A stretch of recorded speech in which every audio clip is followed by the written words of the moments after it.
Hello viewers, আসসালামু আলাইকুম। সবাই কেমন আছেন? আশা করি ভালো আছেন। দেখতে পাচ্ছেন আমাদের লাউ ক্ষেত। তা আমি ভাবছিলাম সকালবেলা লাউ আজকে ঘুম মালিক থেকে উঠে যে আমি লাউ পারবো, লাউ আর খাবি লাউ পেরে নাকি? আমি হাঁসের মাংস মিলুট দিয়ে দিছি। আজকে রান্না করব। তার জন্য ভাবতেছি যে লাউটা কিভাবে পারা যায়। নিচে পানি, যেহেতু শীতকাল আর পানিটা অনেক ঠান্ডা, এখন কোনো উপায় নেই, বাধ্য হয়ে আমার এই শীতকালে এই পানির ভিতরে নামতেই হইলো। নেমে দেখতে পাচ্ছেন এখানে অনেকগুলো লাউ আমাদের হয়েছে, আর আমাদের লাউ ক্ষেতের লাউগুলো অনেক সুন্দর খেতে, খুবই মিষ্টি সুস্বাদু একটা লাউ। ভালো লাগে আমাকে খেতে। অবশ্যই লাউটা পেরে আমার ওয়াইফকে দিলাম, সে কাটা বাছা করে সকালবেলা দেখতে পাচ্ছেন লাউটা কেটে কুটে সুন্দর করে একটা বাটিতে ধুয়ে আলাদা করে রেখে মশলাগুলো ঝটপট ব্লেন্ডারে গুঁড়ো করে দিলাম। লাউটা কিভাবে রান্না করি আমাদের সঙ্গে থাকুন, দেখতে পাবেন।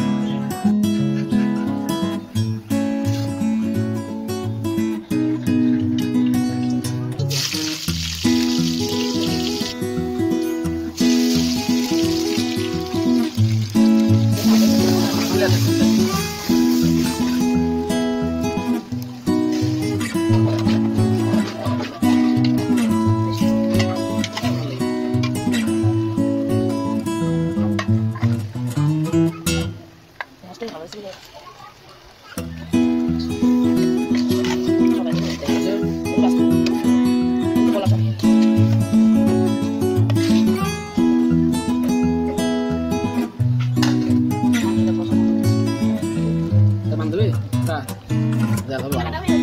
পড়বে না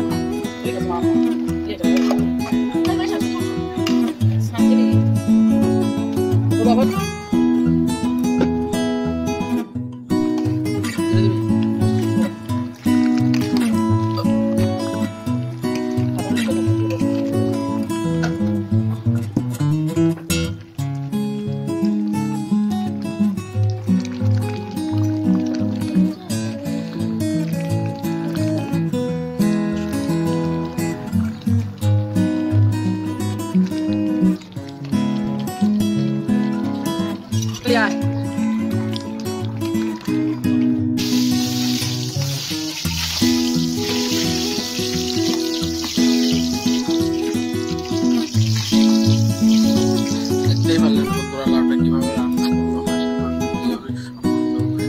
আর এখানে বেতিয়া শাক বলে এই শাক ভাজি করছে। আমি আগে বেতিয়া শাকটা খেয়ে টেস্ট করে দেখলাম, অনেক সুন্দর হয়েছে। এখন আমি লাউ শাক, বেতিয়া শাকটা খাওয়ার পরে এখন আমি লাউ আর হাঁসের মাংস দিয়ে আমি খেয়ে দেখবো কেমন হয়েছে। দেখতেই পাচ্ছেন অসাধারণ একটা কালার, সুন্দর একটা কালার। আর হাঁসে অসাধারণ তেল ছিল, যেহেতু লাউর সঙ্গে একদম জমে গেছে। আর শীতকালে লাউ আর হাঁসের মাংস খেতে অনেক সুন্দর লাগে, আর চমৎকার একটা খাবার লাউ। আমার কাছে লাউ বিশেষ করে অনেক সুন্দর লাগে খেতে। আর যারা আপনারা হাঁসের মাংস দিয়ে লাউ খাবেন তারাই জানেন কি সুন্দর, কি ভালো লাগে খেতে, খুবই টেস্ট লাগে খেতে, আমার কাছে অনেক ভালো লাগে। আপনারা অবশ্যই শীতকালে হাঁসের মাংস আর লাউ খাবেন, আপনাদের অনেক ভালো লাগবে।